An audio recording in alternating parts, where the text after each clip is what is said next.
Part number 3 for creating an inclusive school, unit number 1, page number Lakshmi की book है, page number 9 से फिर हम कंटिन्यू कर रहे हैं। फिर classification on the basis of extensity और ब्रेड्थ ऑफ एक्सेप्शनलिटी।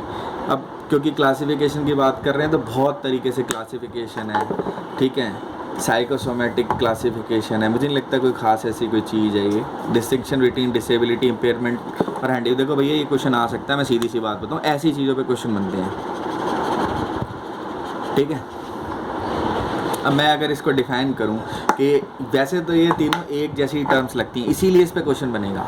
क्यों बनेगा? क्योंकि ये तीनों एक जैसी, एक जगह कोई डिसेबल बोले, कोई इम्पेयर बोले, कोई हैंडीकैप बोले तो ऐसा लगता है कि एक जैसी बातें हैं, लेकिन ये बिल्कुल अलग बातें हैं। Impairment refers to the loss और reduce function of a particular body part और organ, that is a missing limb. समझ में आई बात? इम्पेयरमेंट का मतलब क्या है? कोई ऐसी चीज़ हो जाना जिससे कि हमारी बॉडी का कोई पार्ट कम हो जाए या उसकी जो इफ़ेक्टिवनेस है उसको कम कर दें। जैसे अगर किसी आदमी को चश्मा लग जाता है 1 या 2 नंबर का, या किसी आदमी की कोई उंगली कट जाती है, या किसी आदमी की एक आँख ख़राब हो जाती है, तो वो इम्पेयरमेंट है। उसकी एक आँख ख़राब हुई, दूसरी आँख बिल्कुल ओके है, वो देख सकता है, सारे काम कर लेगा, पढ़ लिख लेगा, इंजीनियर बन जाएगा, कुछ भी बन सकता है करने को, तो कहने को तो वो इम्पेयरमेंट है। वो ना तो हैंडीकैप है ना वो डिसेबिलिटी है, ये बात ध्यान रखना। इसको ऐसे समझ लो, आँख के थ्रू समझ लेते हैं इसको, ठीक है। A disability exist when a impairment limits a person's ability to perform a certain task in the same way that most persons do. अब डिसेबिलिटी कब कहा जाएगा? डिसेबिलिटी ये कहा जाएगा जैसे कोई टास्क है उसको बहुत सारे लोग नॉर्मली कर लेते हैं, ठीक है, लेकिन वो बंदा नहीं कर सकता जो डिसेबल है। इम्पेयरमेंट वाला बंदा उस काम को कर लेगा। जैसे फॉर एग्जांपल किसी की ये सबसे छोटे वाली उंगली कट जाए तो ये इम्पेयरमेंट है, क्योंकि उसका हाथ अब 100% फंक्शन नहीं कर रहा। 3, 4, 5 उंगलियां होती थी, 4 उंगलियां बची हैं। लेकिन अगर मैं कहूँ कि उसे लिखना है तो इस उंगली से उसको कुछ नहीं करना, वो लिख लेगा बड़े प्यार से, तो उस केस में उसको मैं डिसेबिलिटी नहीं काउंट करूँगा, उसे इम्पेयरमेंट काउंट करूँगा, डिसेबिलिटी काउंट नहीं करूँगा। ये बहुत इंपॉर्टेंट पॉइंट बता रहा हूँ, ध्यान से समझ लो। A person with disability is not handicap, उसको हैंडीकैप नहीं मानेंगे जिसको डिसेबिलिटी। कब तक?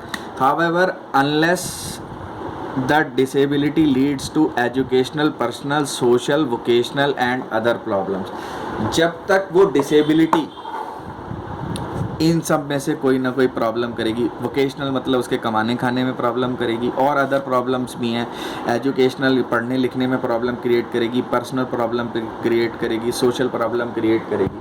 तो इस तरीके की अगर प्रॉब्लम्स क्रिएट नहीं करेगी तो उस बंदे को हैंडीकैप्ड यानी कि विकलांग नहीं माना जाएगा। विकलांग ये होता है, सीधी सी बात है, उंगली कटी इम्पेयरमेंट होगी। इस उंगली के कटने की वजह से, ठीक है, या किसी और लिम्ब के कटने की वजह से मैं पर्टिकुलर, जैसे मेरी उंगली वाली, ये वाली उंगली कटी है, अब ये उंगली कटी है, मैं इम्पेयरमेंट में आया हुआ हूँ। लेकिन इस उंगली की वजह से अगर मैं लिख नहीं पा रहा हूँ, लिख ही नहीं सकता अब, क्योंकि ये उंगली कट गई। हालांकि मैं इस उंगली से लिख लूँगा, लेकिन मैं एक एग्जांपल दे रहा हूँ कि अगर मैं इस उंगली से लिख ही नहीं पाता, या कोई ऐसा काम नहीं कर पाता, ख़ास तौर पे जो लोग नॉर्मली इस उंगली के थ्रू या करते, तो मैं किस में आ जाऊँगा? मैं आ जाऊँगा दूसरे वाले में, डिसेबिलिटी वाले में। और अगर मैं ये सब कंडीशन में, यानी कि एजुकेशन में, पर्सनल, सोशल लाइफ, वोकेशनल या और दूसरी प्रॉब्लम्स में भी जूझता हूँ उस डिसेबिलिटी की वजह से, तो मैं हैंडीकैप्ड माना जाऊँगा। यानी कि ये सब चीज़ें सिचुएशनल होती हैं। सिचुएशनल मतलब क्या है? इसको ऐसे, ये MCQ बनेगा और पक्का ये MCQ आने वाला है, पेपर के अंदर आना तो चाहिए अगर उन्होंने अच्छे से पेपर बनाया तो, कि अगर कोई अंधा बंदा है, ठीक है, और अंधे को मैं अंधेरे में ले जाता हूँ और एक आंख वाले को अंधेरे में ले जाता हूँ, तो अंधे की डिसेबिलिटी कुछ नहीं मानी जाएगी, क्योंकि वो भी नहीं देख सकता तो आंख वाला भी नहीं देख सकता। यानी अंधा जब डिसेबल है, जहाँ पर दूसरे लोग तो देख सकते हैं, जब मैं रोशनी में लेकर आऊँगा, जब नॉर्मल आदमी तो सब देख लेगा, रास्ता ढूंढ लेगा, लेकिन अंधा बेचारा फिर भी नहीं रास्ता ढूंढ सकता, तो एक ब्लाइंड पर्सन को डिसेबल जब माना जाएगा। यानी डिसेबिलिटी कंडीशनल चीज़ होती है।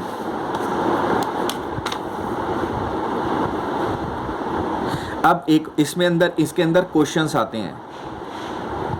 ए handicap is defined in terms of situation, जैसे मैंने अभी कहा कि एक अंधे आदमी को और एक नॉर्मल आदमी को अंधेरे में रख दो, दोनों अंधे की तरह बिहेव करेंगे, तो उस वक्त पे ये नहीं कह सकते कि अंधा आदमी हैंडीकैप है।